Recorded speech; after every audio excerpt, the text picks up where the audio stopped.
بسم الله الرحمن الرحيم. تبارك الذي بيده الملك وهو على كل شيء قدير، الذي خلق الموت والحياة ليبلوكم أيكم أحسن عملا وهو العزيز الغفور، الذي خلق 7 سماوات طباقا ما ترى في خلق الرحمن من تفاوت فارجع البصر هل ترى من فطور، ثم ارجع البصر كرتين ينقلب إليك البصر خاسئا وهو حسير، ولقد زينا السماء الدنيا بمصابيح وجعلناها رجوما للشياطين وأعتدنا لهم عذاب السعير، وللذين كفروا بربهم عذاب جهنم وبئس المصير.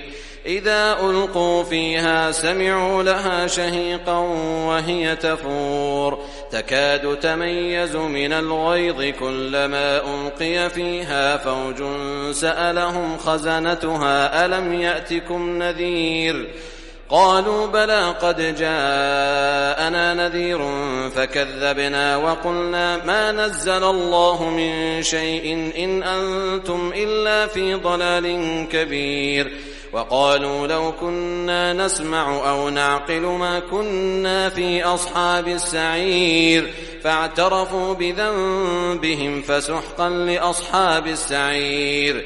إن الذين يخشون ربهم بالغيب لهم مغفرة وأجر كبير، وأسروا قولكم أو اجهروا به إنه عليم بذات الصدور. ألا يعلم من خلق وهو اللطيف الخبير.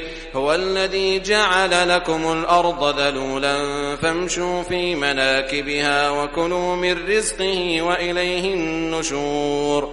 أأمنتم من في السماء أن يخسف بكم الأرض فإذا هي تمور، أم أمنتم من في السماء أن يرسل عليكم حاصبا فستعلمون كيف نذير.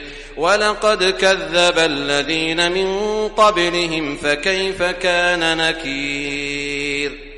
أولم يروا إلى الطير فوقهم صافات ويقبضن ما يمسكهن إلا الرحمن إنه بكل شيء بصير. أمن هذا الذي هو جند لكم ينصركم من دون الرحمن إن الكافرون إلا في غرور. أمن هذا الذي يرزقكم إن أمسك رزقه بل لجوا في عتو ونفور.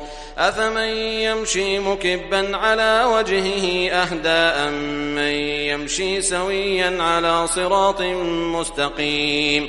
قل هو الذي أنشأكم وجعل لكم السمع والأبصار والأفئدة قليلا ما تشكرون. قل هو الذي ذرأكم في الأرض وإليه تحشرون. ويقولون متى هذا الوعد إن كنتم صادقين.